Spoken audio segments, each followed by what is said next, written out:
Yo, yo, yo, what's going on, everyone? This is Eric with SweetSpotDFS, and this is a video series on building a database as well as a website. Now, last week, if you're with me, I was trying to build reports because we're obviously going to publish those reports to a website.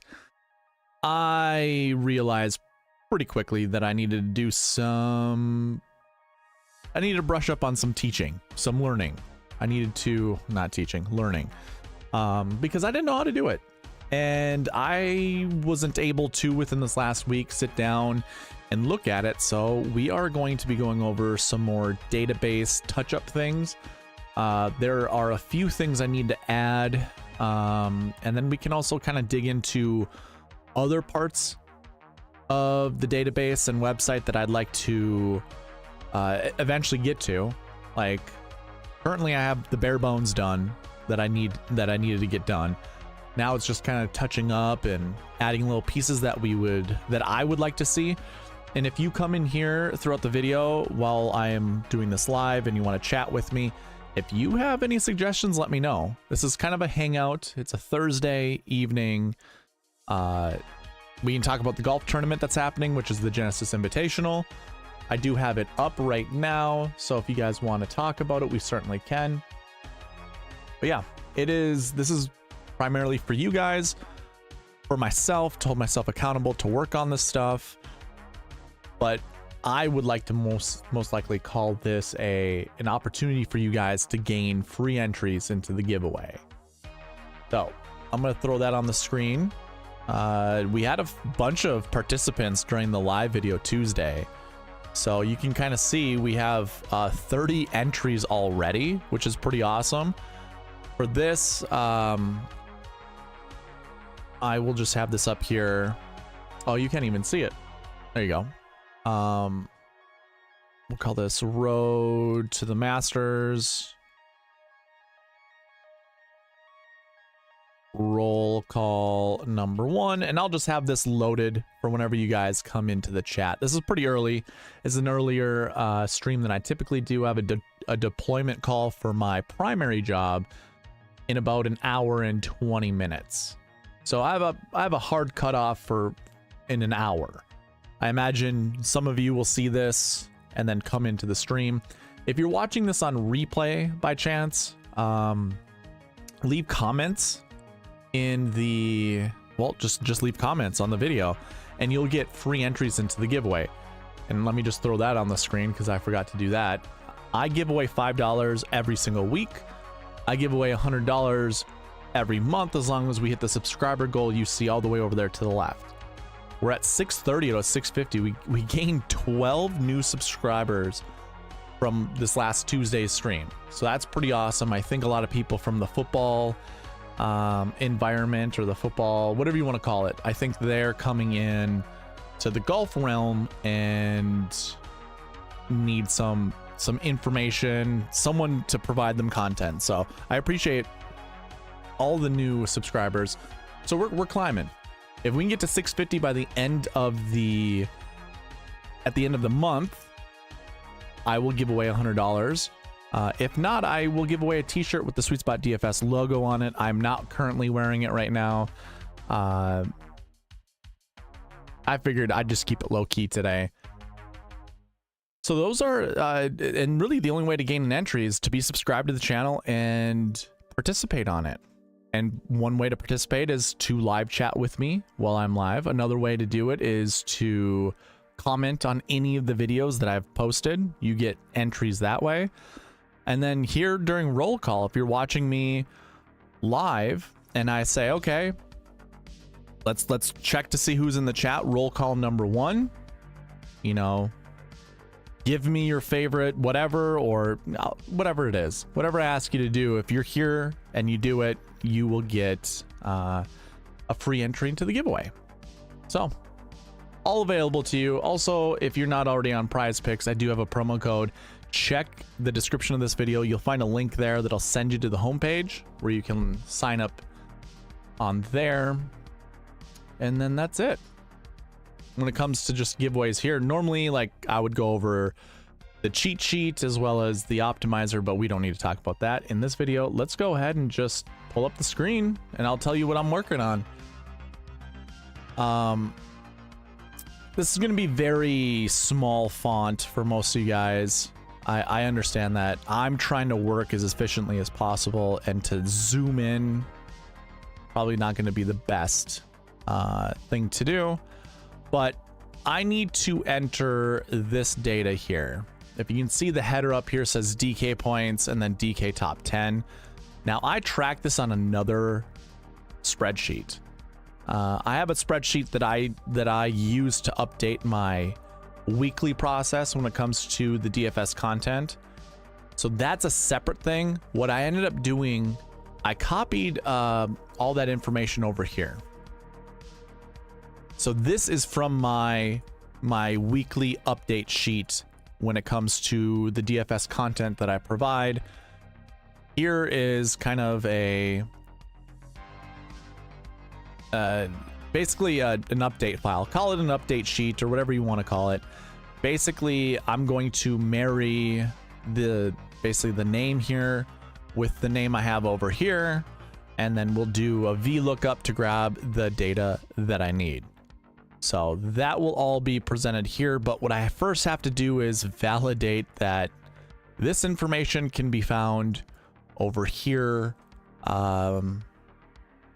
Just make sure. I've come across an issue, and I'll tell you what that issue is. I mean, I haven't gotten to it yet, but I did start this a little earlier and found out that it's not consistent, and I'm not pulling in the data that I need to. So I will be going through and making the adjustments while I am live. Lombardi Lee, what's going on, man?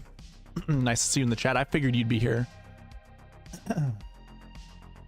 How are your DFS lineups doing?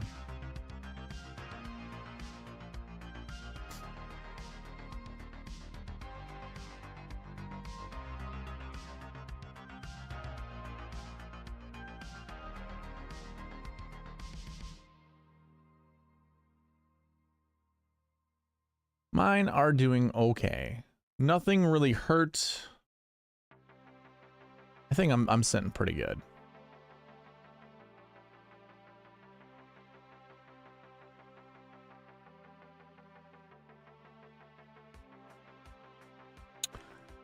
All right, Matsuyama got me to 2 under. That's good. Birdie on the last hole. That's huge. Didn't birdie 17 though, which was a par 5. That's okay. The all rounds under 70 bonus I think is going to be huge this week. So I'm glad to see Hideki got there, and he's in 15th place, so that's pretty good.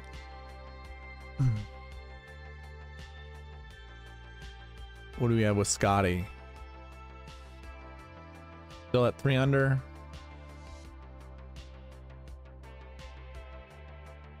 Lots of chalk, not doing so great.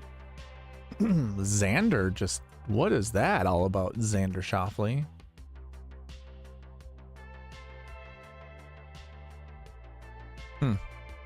Nick Hardy in dead last. Kevin Yu pretty close. Same with Alex Smalley, man. Alex Smalley.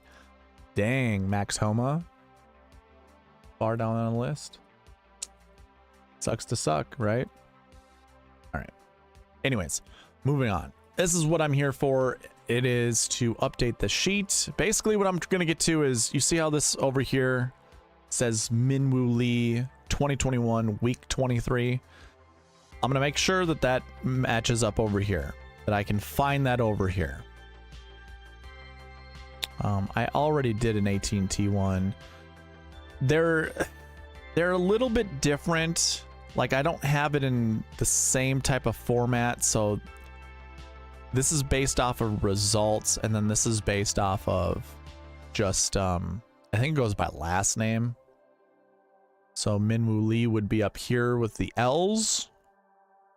So 2021 week 23, got that, and he scored 27.5 points. So if I scroll down, 27.5 points, Minwoo Lee. There we go. So yeah, it's gonna be a little boring. It's unfortunate because that's just how data validation ends up being. just know there is, I think it's around here. So I have Workday as week 25, week 25. Yep. And then Arnold Palmer I have over here week 26. And I don't think I have that as week 26. I don't have any Puerto Rico championship or open, I should say, Puerto Rico Open data for DraftKings points in the year of 2021. Just how it goes. So Arnold Palmer's week 26. What do I have here? Okay, I do have week 26 with Arnold Palmer. Good. Lombardi says they are doing okay. Everyone I have is all in the top 40. Yes, the favorites are not doing so good, but a lot of them are not far behind. My lineups are doing okay. Good. Yeah, I mean,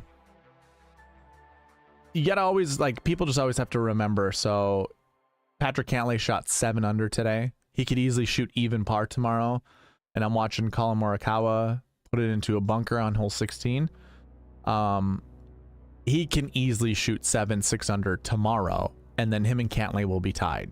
So it's like, can't get too full or too ahead of ourselves.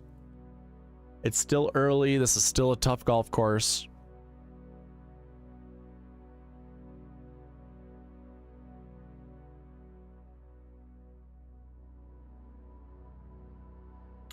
I used my the 7K bucket combination thing. It's early, like I said, it is early in the tournament, so there's no reason to get ahead of ourselves, but just take a look at one of the guys at the top of my list, Cam Davis. I still think Hideki and Denny McCarthy pull through.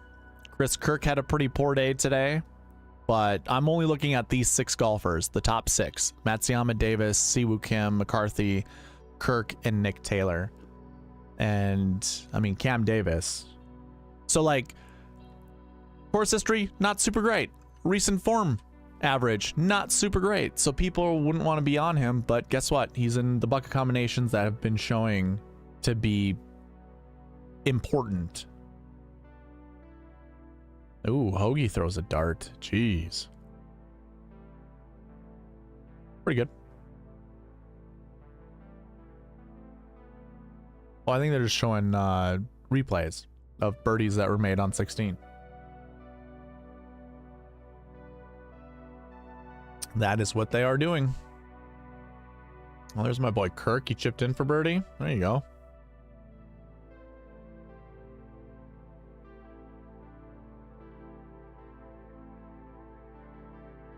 Scotty launched into the bushes today after a 3-putt. Oh no. That'll happen. Oh, Cammy Boy Davis chipped in from the bunker, it looked like, on 16.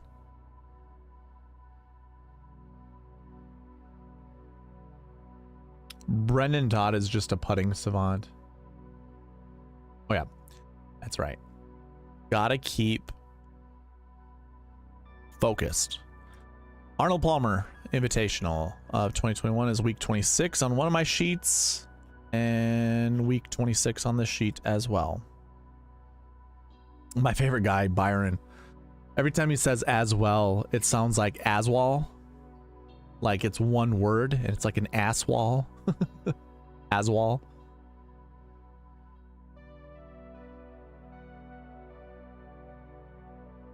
Okay.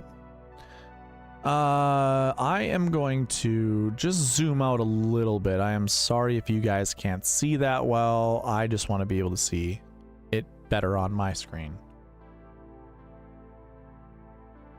All right, so we already determined week 26 was Arnold Palmer. Perfect. I got to remember week 27 is the players over here.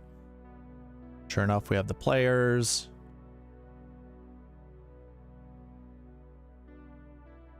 Siwoo Kim must have withdrawn, I imagine, or didn't show up.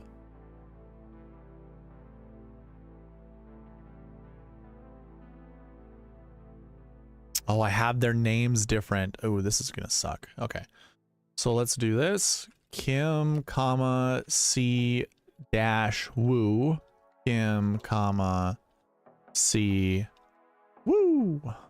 We're gonna replace all of those.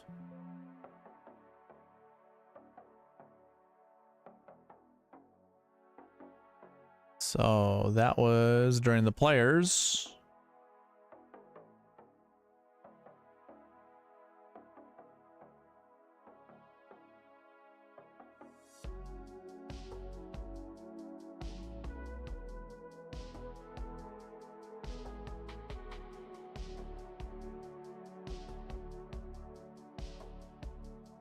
Man.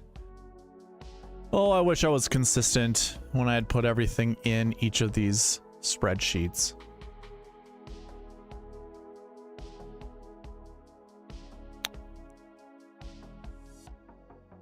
What is this one based off of? This must be by...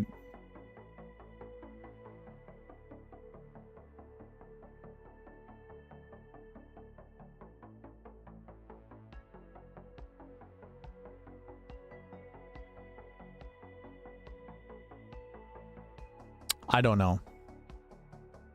So I see Siwoo down here. That's empty. What happened to Siwoo? I suppose I'll look it up. What was that? The 2021 Arnold Palmer.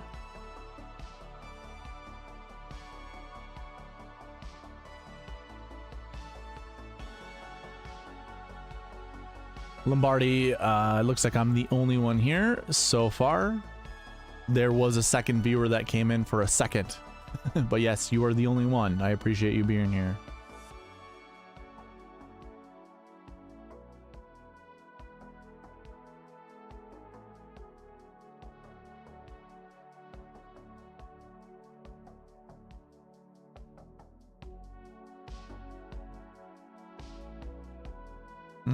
Yeah, this is the one that Bryson won.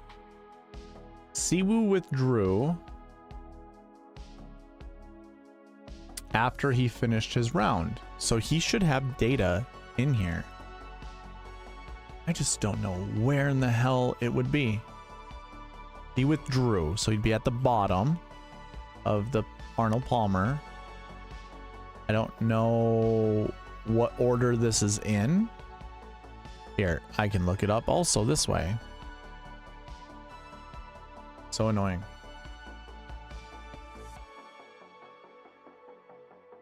Put in our player, put a filter. We'll go ahead and just him.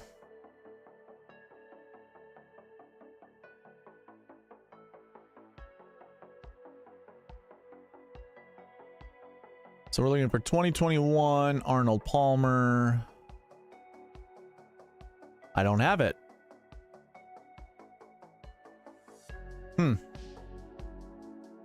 Okay. Why wouldn't I have it? God, some things that I've done in the past, it makes no sense. Let's see. I might be able to find it. So I used to keep track of strokes gained stats by tournament. And I have it. I think I have it.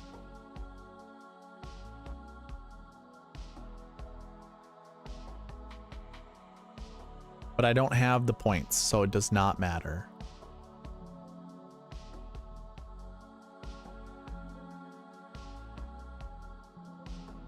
I guess not.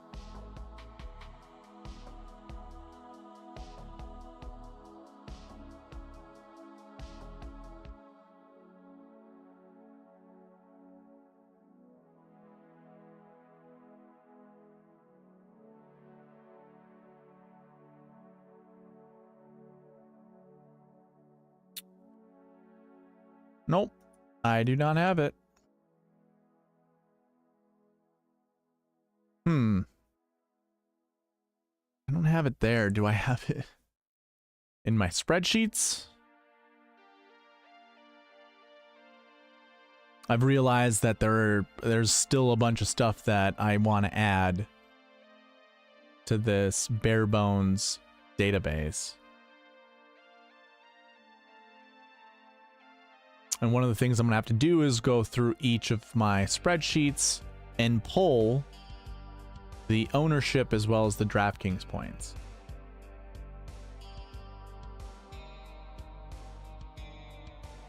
Yep. Okay. So I have it. So I'm talking about. This is the thing that kind of frustrates me. I have that data right here. He scored 1 DraftKings point. Siwoo Kim. 1.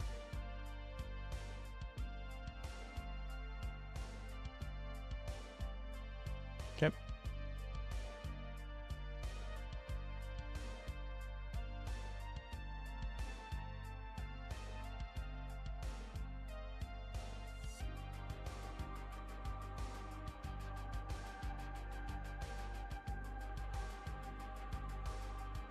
Just annoying stuff, man. Annoying. Okay, we'll exit out of that. And then I guess what I'll just do... So we can't find Siwoo Kim. We'll just add 1 for his point. There should be a formula in here, and I don't have it. And he was $7,500. Well, that's gonna screw it up. Man.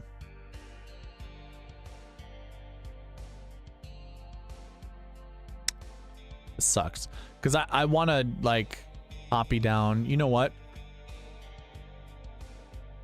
It's fine. Let's just do it anyways. So, there's a formula in here.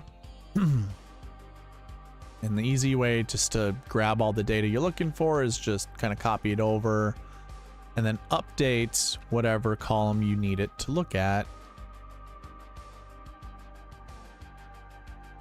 I really don't think I need to add this piece, but we'll do it anyways. Okay. So do that, and then I'll just click and drag it down because I want to update the Siwoo Kim thing as it is.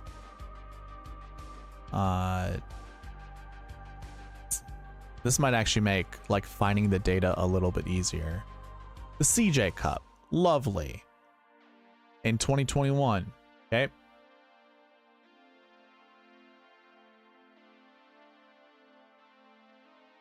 SH Kim in one database is going to be Seung Hoon Kim in another one. So 2021. Where's our boy Kim? There he is. Found him. $6,000 flat. Scored 52.5 DraftKings points. Good for him. 52.5. $6,000 flat. 1-0. Cool.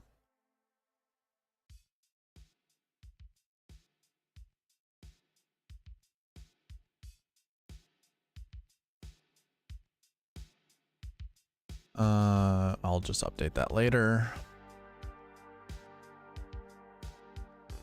Lombardi, are you someone who watches golf, or do you just pay attention to the DraftKings leaderboard?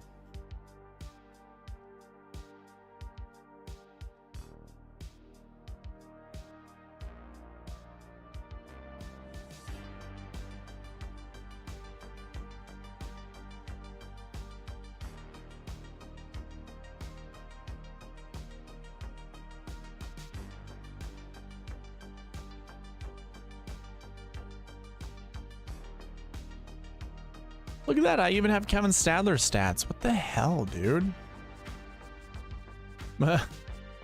Oh, I saw Michael Kim. Michael Kim scored negative 0.5 points. But he's not showing up.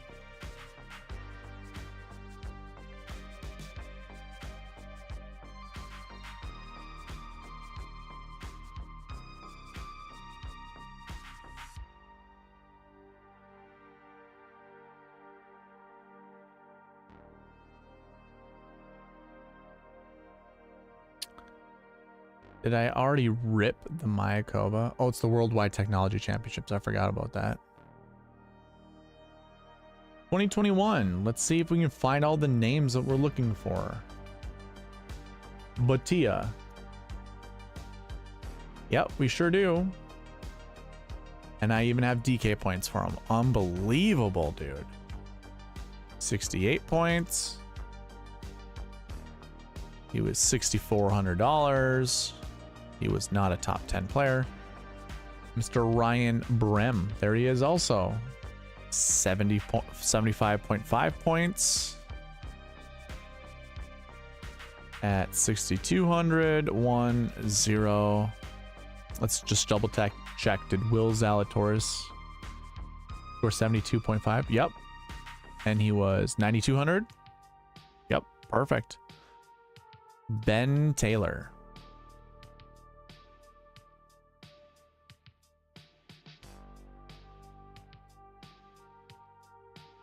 Do I have Benny Boy in here? Where are you at, Ben Taylor? There's a Von Taylor. No Ben Taylor. Okay. Don't have that one. That's actually relieving. Oh, well, not really. We do have a Michael Gellerman. Michael Gellerman scored 53 points. He was $6,000. 1-0. And Drew Nesbitt. 6,029 points. 29.5 points, actually. 6,000, yep. Lombardi goes, how often do the big favorites like Adam Scott, Cantlay Scott, Poston, Colin, Spieth, Homa, Hovland, Rory start winning tournaments during the year versus the guys that are long shots? I watch it. Okay.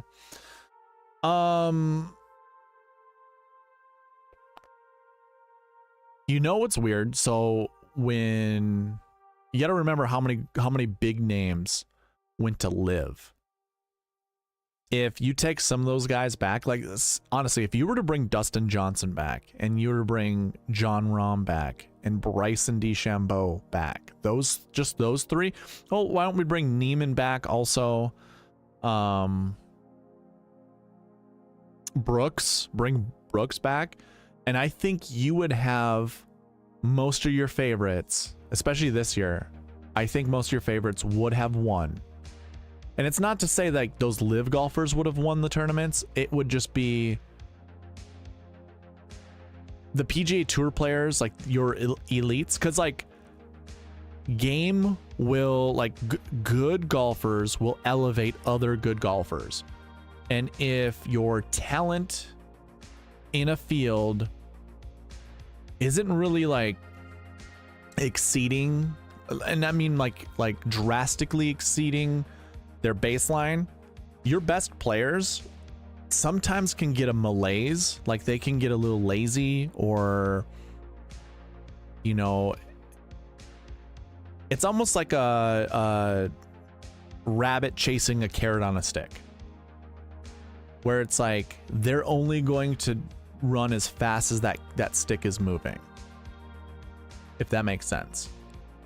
Now, some of these golfers can just go out and just blitz a field. To me, my whole thought process on what I just said is Scotty Scheffler.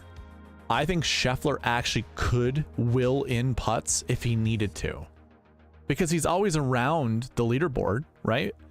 He's like around 3rd place, 6th place, 9th place, 10th place, something like that. If someone was just outpacing the field, I bet you Scotty makes more putts. It's something weird in golf where if there's a pace setter out there, it's like, okay, I just need to beat that guy. And if you're close to that guy, sometimes just psychologically, this is a subconscious thing. This isn't something that they actually think or whatever. There's a level of comfort where it's like, you know, if I don't make this putt, I've got the next hole where I can make eagle on, or I've got the next hole that should be an easy birdie, stuff like that. And I think that's what happens to some of these golfers, is they get a little lackadaisical with their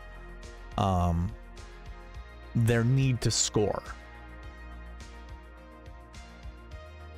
So to answer your question differently, I honestly don't know how to answer that question right now, because right now is different than it was last year. Last year we still had Rahm.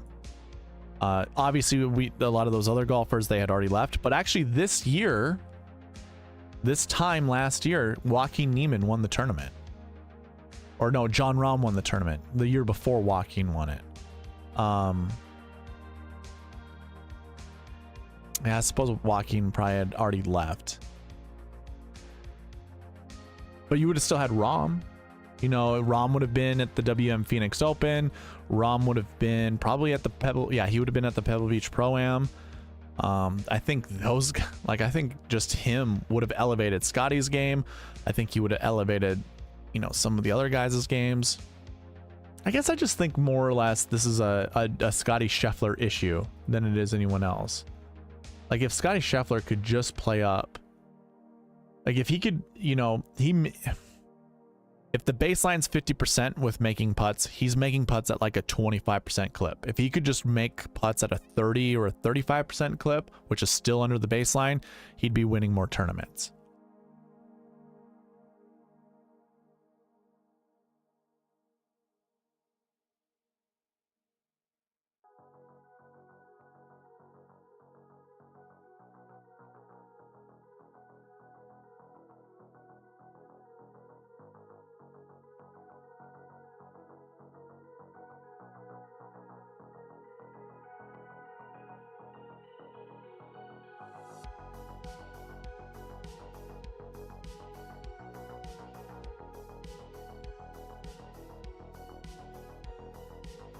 Man, I'm opening up all these spreadsheets, and usually on a week-to-week basis, I can just go straight into a spreadsheet and everything is like in order. This is going to have so many different spreadsheets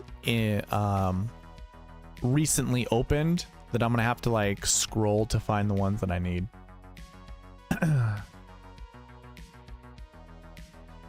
Yeah, Lombardi, you're welcome, man.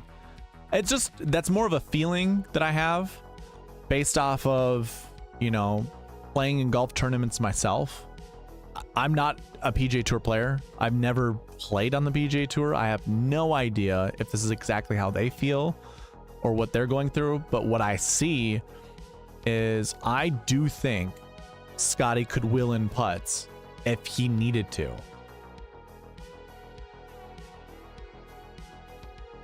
It's just, you often see Scotty every, like, so like Saturday when they repair tee times.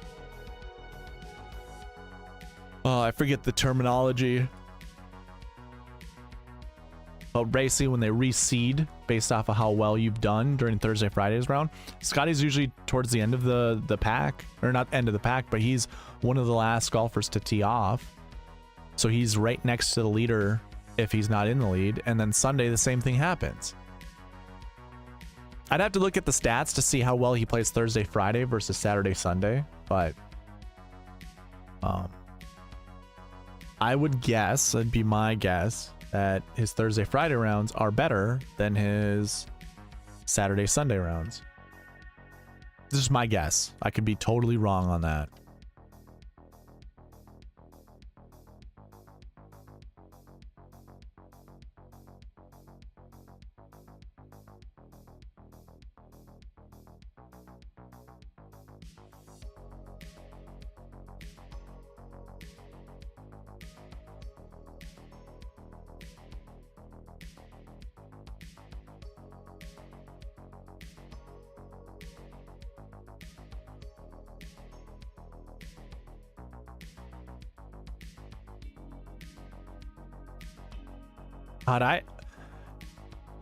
So my process every single week, like I kind of already opened up, well, basically actually here, I'll explain it. I will grab strokes gain data from Data Golf. Data Golf is where I grab my strokes gain data, and I have a website or a spreadsheet that updates that how I need it to be updated. And then I'll add that right here. So basically, here's your WM Phoenix Open. It's, you know, alphabetized. So I will add this information right here from Data Golf. Like, I'll calculate everything based off of the numbers they provide. I add that here. I have to manually type this stuff, but obviously I just do two, or I do one, copy to a second, and then I just click and drag this down. In here, there are formulas that pull from... Oh, this is my summary sheet. I have a master sheet somewhere else, but these will pull formulas from another tab that I have that I also copy. I should actually just pull that up. I don't know why I didn't. Thought I did. But here's the WM Phoenix Open. And so this is data that I actually pull from my spreadsheet. I have an update sheet that just puts rounds 1 through 4 in there, their DK points, their salary, their earnings, yada, yada, yada. And then on this master sheet, I'm just going to scroll back down to 100%. On this master sheet, whoa. There are formulas in here that are pulling, okay, what was round 1? What was round 2? What was round 3? Round 4? And then it'll add up the totals. It'll give me the low round based off of the minimum formula. How many rounds were under 70? How many rounds did they play? What was the average for their round? And then this is just to determine, you know, I'm adding up the numbers here to figure out the average, I think.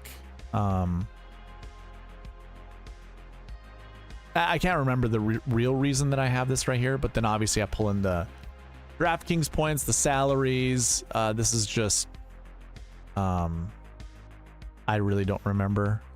If they've played, it's just a 1. I don't remember why I have that there.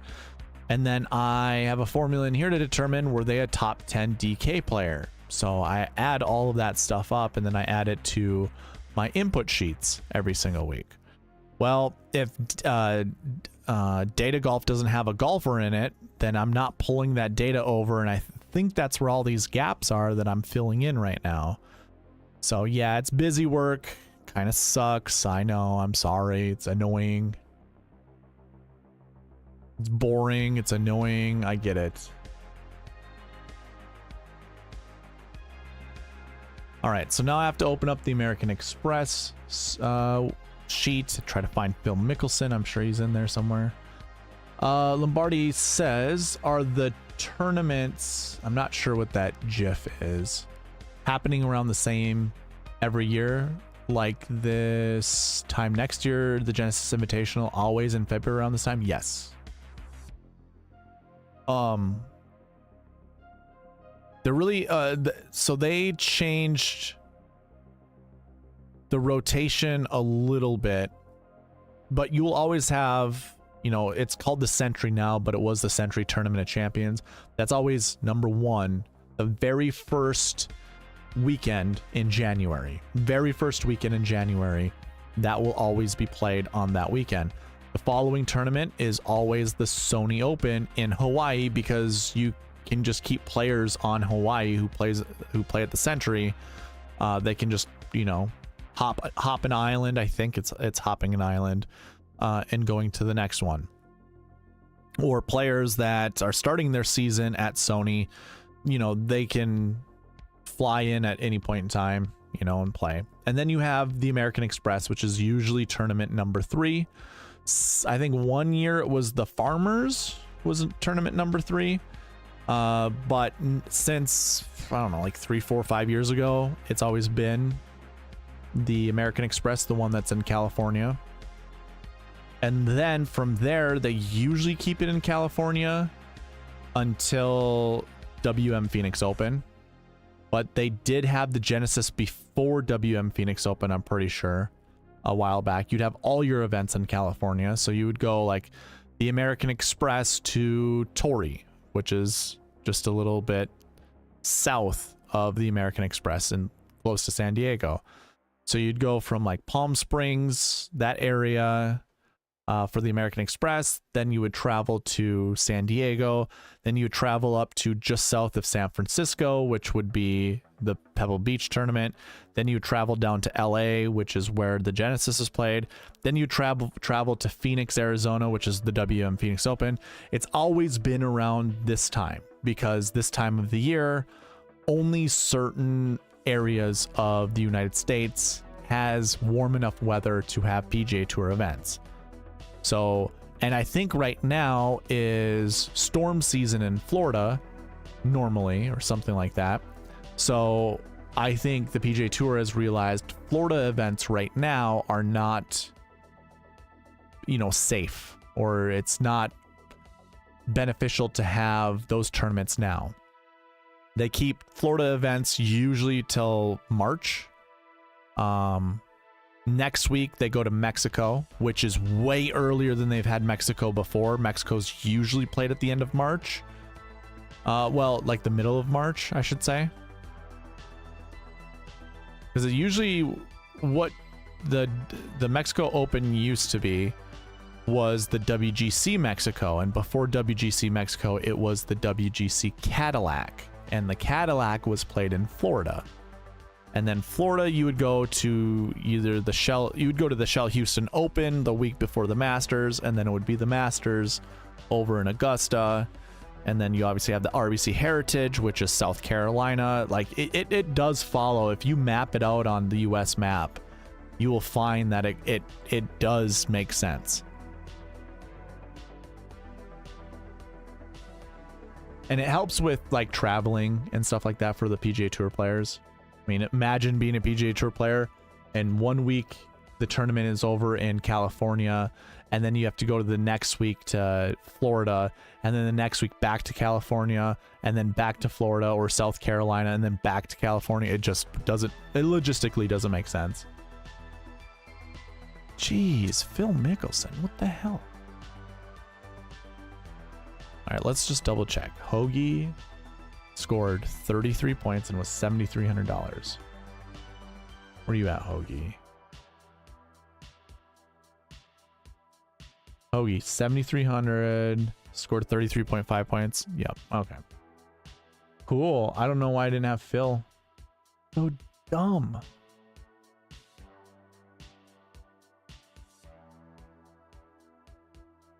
How do I not have Phil data?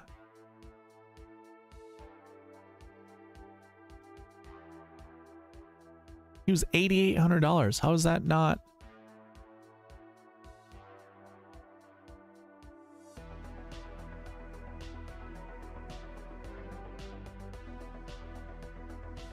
I don't even have him in here at all. That's so nuts.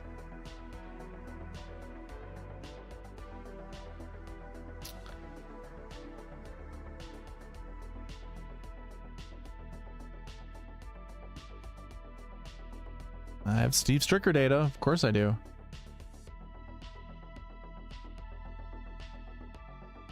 I don't get it. I don't get it. Steve Jones? Yep, we have Steve Jones.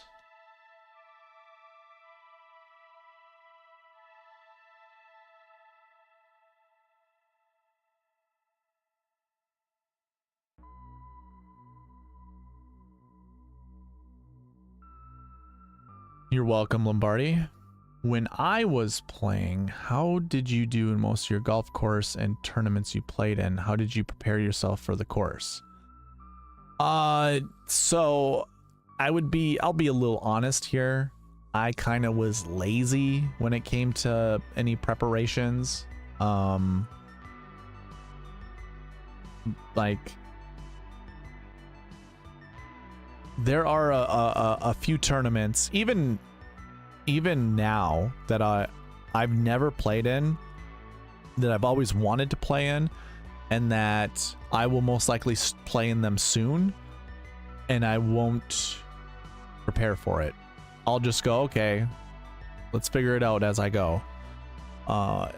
Surprise, surprise, I don't do well usually the first year. Like there's a golf tournament in Two Harbors, Minnesota, that I went to, and you have Lake Superior nearby. You can see Lake Superior from the golf course, and it slopes so extremely, like there's a huge slope to a lot of that golf course.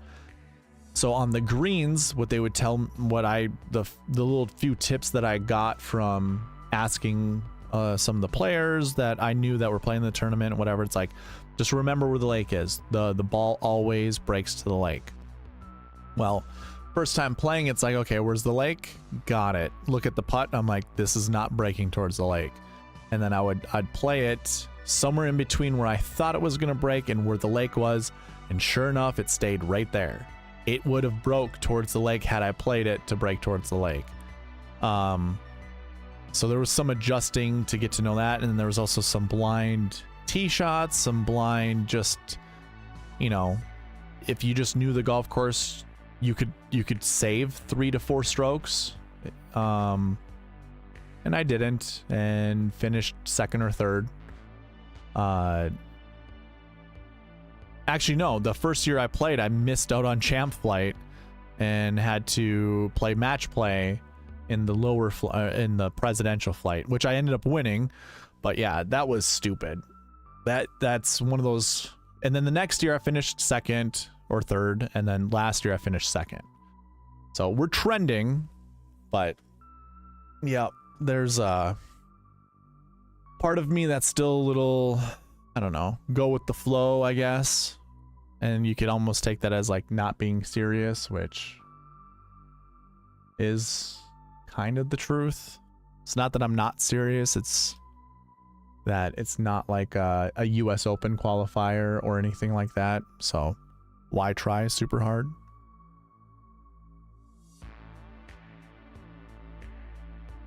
Thank you, sir. Appreciate that. Wow, I have everybody. Oh, I was just about to say I've got everybody. Not Ty Strafasi. I bet it's Tyler. There it is. Let's do this.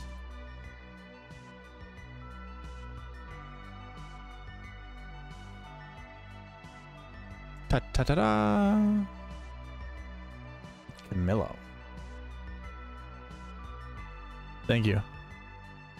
I was able to figure out what you were saying.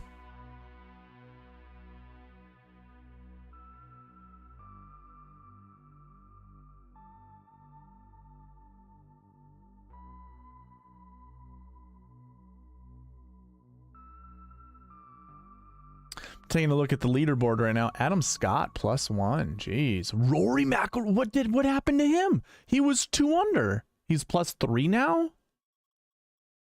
What the hell? Back to, whoa, he had a double and then a triple. What the hell? And now he's putting for eagle on the next hole. Hole 15. He doubled this one. How? Play by play. 306 to left rough, 189 yards to the hole. Hit it 164, so he chunked it. So 73 feet to the hole. Then he hit it half of that, so he chunked it again. And then he hit it to 11 feet and missed the putt. Yeah, that's how you get a double. Oh, he was short of the bunker. Probably tried getting really cute with it. Flubbed it when he chipped over the bunker. Wow. Crazy. What did he do on? Oh, did he 4-putt? 1 to the bunker. It's not a hard bunker shot. Holy moly. He 4-putted. So, okay. Hole 1 to the bunker. Hit it to 50 feet away. Okay, so not an easy putt. 50 feet away, he hits it to 7 feet. He hits it by the hole, so he ran it past about 8 feet. And then with that putt, he ran it by again 6 feet. And then he hits it by the hole once again. And he has basically under 2 feet, and then puts in the hole. He 4-putted. Rory. And then he birdied 17. It would have been nice to get an eagle there, Rory. But holy crap. Wow. I wouldn't have seen that one coming. Rory's good on fast greens, too. Ooh, Xander has a good chance to break par, get under par with a good approach shot into the green. That's crazy. Scotty still at -3. Bogey birdie. Oh, he must have hit the trees on his drive. He'll somehow get away with the par, I'm sure. Okay. I am right at break even. I put in $127 and I'm at 123 winning right now.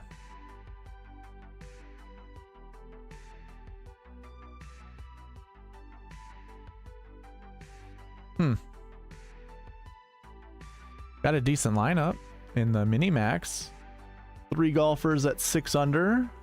Day, Cam Davis, and Luke List. And then I have Patrick Cantlay in it, but I paired him up with Xander Schauffele and Adam Scott. Well, whatever. Is it safe to assume that players with good course history will or have a great chance to perform well because of the preview course history, good or bad at those? Is it safe to assume that players with good course history will have a great chance to perform well because of the previous course history? I'm guessing you're saying previous course history being good or bad at those particular courses. Yeah, so you will listen to most of the PGA Tour players talk about this, and you don't even have to listen to a PGA Tour player. Just listen to a competitive golfer, because I have my favorite golf courses. Like the golf course I grew up on, I know every single putt. I could go into a coma and in 10 years wake up, play that golf course. And by the way, over time, golf courses will change. What you remember in the past might not always be true, because, you know, rain will help shape golf courses. So too would other types of bad weather and just wear and tear. But I have known how the golf course, I know where to miss it. I know I can go up to a tee and just blast a golf ball down the right side of most of the holes that I play on, and know that the likelihood of me getting behind a tree is going to be very minimal. And if I do find myself behind a tree, I know where to bail out. I know where to miss it. Like, it's just all, I could play the golf course here where I live right away. And as long as my chipping is good, because that's usually where you're going to lose a lot of strokes, is because of your chipping, because you're just not used to that connection between you and the ground. Well, especially like in Minnesota, where the winters are super cold and you're not golfing. I could, if I had my chipping dialed in, I could play that golf course under par in my sleep. And then there's another golf course that's nearby that I know pretty well, but I don't know the greens all that well. Like, I do know them. I know where I can and can't miss it. I know what strategies to deploy on certain holes, but it still always comes down to putting. And a lot of times that putting, just not super great. Because there's nuance to the greens and I still haven't figured them out. There's a golf course I worked at for a while that I really like, that I play well on almost all the time, because I know this, basically the same things. I know where to miss it. I mean, you can't really miss it on this golf course, but I know if I find certain parts of the green, I'm just automatically going to 2-putt, because I know that course, and shooting par on that golf course is actually gaining strokes on the average golfer, the average scratch golfer, because that's usually the difficulty of the golf course is based off of a scratch golfer playing it and what they would normally shoot. So this golf course that I'm talking about, the average par would be 75 based off of a scratch golfer from the tips. And usually I'll play from the tips and I'll shoot somewhere between 72 and 76. So, and that's just because I know how to manage my game around that golf course, and it's just what you're comfortable with. So, and a lot of these golfers, like I said, they will play certain golf courses over and over again because they're comfortable with it.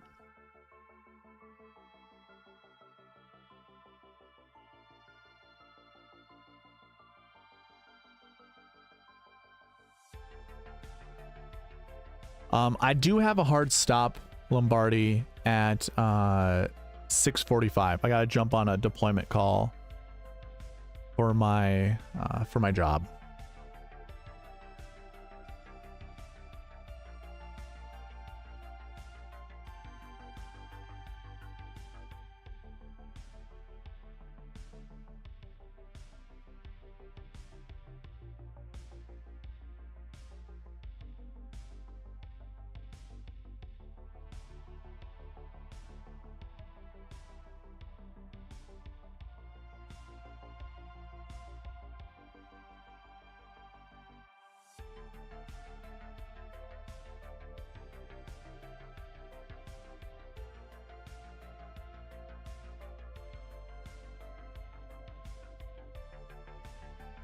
Yeah. Hey, Lombardi, this is for me to sit here and work on this while entertaining the best that I can. And although this isn't super entertaining, I'm here to, like, it's a hangout session, like I always say.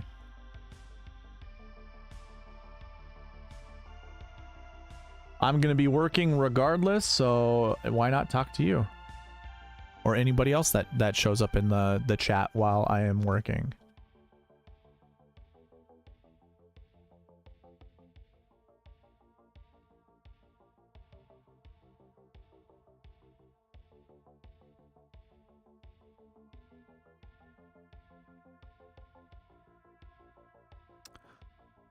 Oh my god.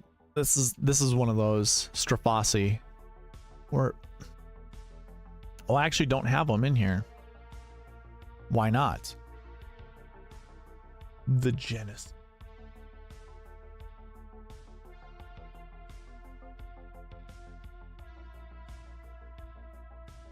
Yeah, fire away with any other questions that you might have before I leave. Strafasi withdrew. That's why.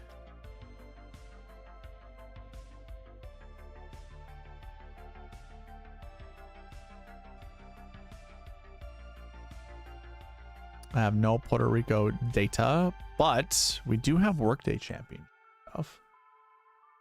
Matthew Wolf, I'm guessing, withdrew.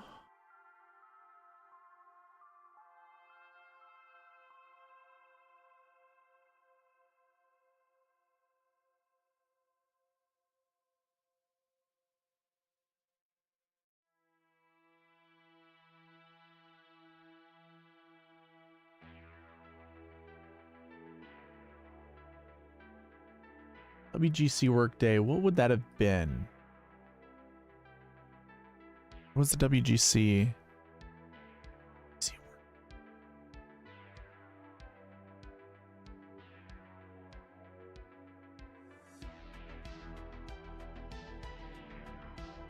that turn into the Palmetto Championship?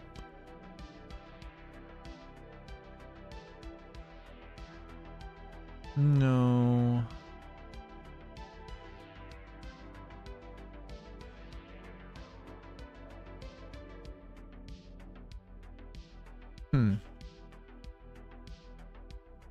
Was this the actual? Oh, it was the Mexico one before Mexico. No, it wasn't.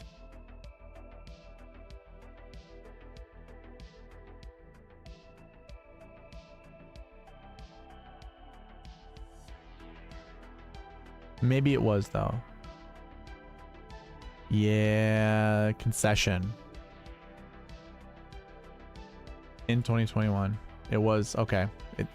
This was the Mexico Open between the WGC Mexico Championship and then the Mexico Opens at Vedanta.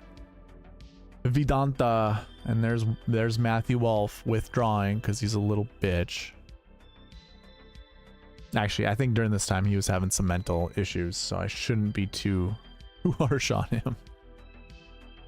Okay.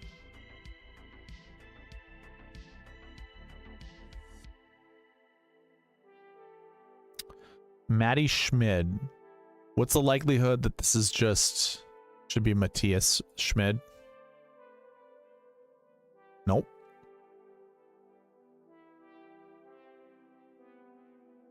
With each tournament that comes up in DFS, how do you determine which golfers you will be fading? I was just thinking about that yesterday. So I find a lot of utility in just building lineups. Just building them just to build them. Like, I'm not building them to save them. I'm not building them. I mean, I might save them if they're good, but a lot of it's just me building them just to see different iterations and different combinations of how it all happens. I don't do it hand. I don't hand build. Those Tuesday night streams, that's me using the optimizer how I would use it. It's just a lot of times I don't pick the same players you guys pick, but I build them for you. You know, like I want you to be happy with the players you choose, and who am I to say your players are bad? You know, like there are times where like, you know, like Byron will come in the chat and I'll be like, Tom Kim, why do you want to play Tom Kim? You know, but if you come in and you're like, well, you know, for the Genesis, I do like Tom Kim and I want to play Tom Kim. I don't really have a strong opinion against Tom Kim this week, but the week that Byron came in with him, it's like, dude, I've been listening to you harp on this guy like he's going to win the tournament. I know he's not going to win the tournament. Do not play him. Please do not play him. You will not get a return on your investment. Don't play him. But it is your money overall, right? You get to do whatever you want with your money. So if you're like, no, I like Tom Kim, I'm going to build you lineups with Tom Kim. But then when the stream ends, I build lineups for myself and Tom Kim's not included whatsoever. So at that level, I think I just know, for me, I will look at a golf course. I will look at a certain player's skill set and just be like, you know what? I'm just not going to play him that much. This week, as I was building lineups, I realized I wasn't playing a lot of Rory.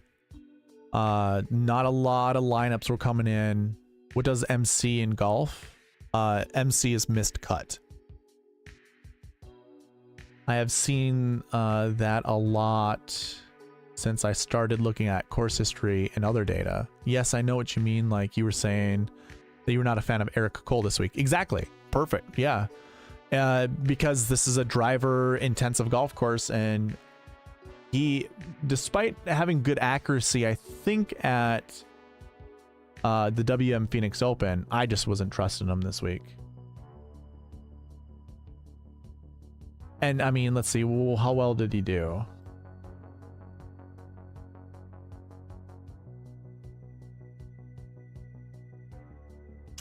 +2, yeah. That's kind of what I would expect. What were his stats? Driving accuracy was 57%, which is actually good for him, but he doesn't hit it very far. 287 was his average driving distance, with 310 being his longest. And the fact that he wasn't hitting a lot of fairways means he's not going to be hitting a lot of greens, and he's going to have to rely on a short game, which really I don't know what it's like around Kikuyu grass. The Rory with his 4-putt and then his double chunk shot, that's pretty interesting. Taylor Montgomery, I just know I'll never play. I don't like his golf. I really don't like his golf swing. It is just, there's a weird mechanism in his golf swing that he does that I just don't see how that can be consistent and good. Like what he'll do is he'll squat right before he hits the ball, and then he just stands straight up. Like it's like, it would be like a Tiger squat of old, but Tiger made it look athletic. What Taylor Montgomery does is it looks like he's doing it on purpose and trying to make it work out. And it's very like, it looks awkward. Doesn't look good. And watching him at the match play last year told me everything I needed to know about, you know, his game. He just choked under the pressure. He choked when the spotlight was on him, and he did that at the American Express with his wedge game. He's a super good putter, don't get me wrong, but ugh. That swing is not good. Ooh, Xander was able to get under par. Good for him. Good job, Xander. Yeah, so going back to what I was talking about, as I was building lineups, this happens almost every single week. So when I was building lineups this last week, or last night, I'm looking at all the builds, and I really want Burns in my lineup. I really want Justin Thomas in my lineup, and I want Scotty or one of the 10K golfers in my lineup. I just noticed that the 10K golfers, they were all doing really well, or I mean, they just show up, or they tend to show up in these tournaments, or in this tournament, the Genesis Invitational. And I was just like, I want a 10K golfer. So I locked in JT, I locked in Burns, and as I was building lineups, they looked okay. It just had to grab a lot of 6K golfers that I didn't really care for. And I used the optimizer so it goes through the bucket system. So like Matt Kuchar was showing up. Then Lee Hodges would show up, and Charlie Hoffman, who did play well but then came back to earth. You had a lot of these just gross 6K names that came with it, and it's like, okay, well, it looks like it's very narrow if I try building lineups like that. And I just sat there and I thought, I'm like, you know what? JT's playing with Tiger. I bet you anything JT's gonna choke. Like he's gonna. I said this in the Tuesday live stream. I'm like, I think he can finally get. I think he can finally get past the whole Tiger thing. And then I thought to myself, no, so many people are choosing him as a favorite. He's gonna get all of the. People are going to be on his side on the golf course, cheering him on, and he's just gonna feel it, and I kind of, when I was watching him today, I kind of have a hot take when it comes to Justin Thomas. I think he's a pacifist. He's one of those guys that, like, when he looks over at Tiger and sees that Tiger's struggling, it's almost as if he's willing to take one for the team and say, hey, I want you to be happy, so I'll play worse. That's kind of how I kind of get that feeling from JT watching him. I think he idolizes Tiger so much that if Tiger's playing bad, JT's like, hey, and I don't even think it's like a conscious thing. I think it's just, he's that type of guy. And you kind of see that when he plays with Jordan. Like, he doesn't really play very good golf with Jordan.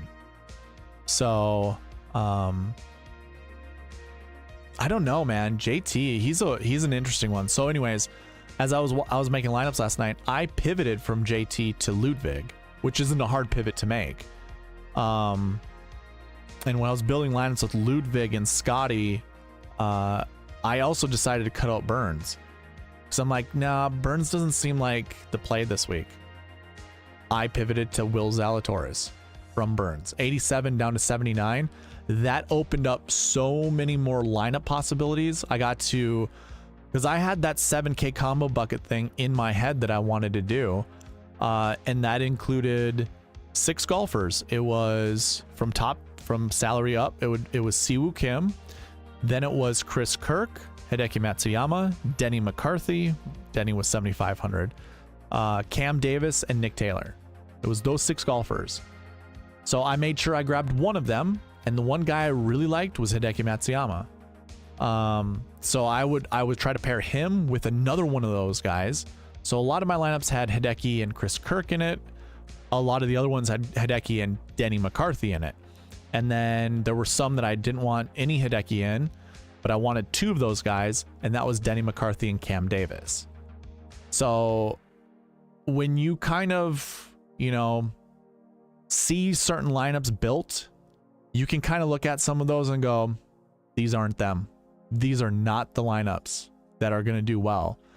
And then you can get on natural pivots. Like, I'm not looking at ownership. I don't look at ownership. I just look at, what does the bucket system provide me? What's good? And then that's what I end up doing. And it worked really well at, it worked really well at, what tournament? The American Express. I won nearly $700, and I was doing the same thing. I was looking at the lineups. I'm like, these aren't going to do good. I switched them up and put in Alex Noren and Christian Bezuidenhout, and it worked out well. But anyways, I need to get going because I have a deployment call soon. So hopefully you enjoyed. I did a lot of talking. But yeah, not a lot of working. We'll get to working soon. But anyways, thank you all for watching. I'll see you in the next one. Bye.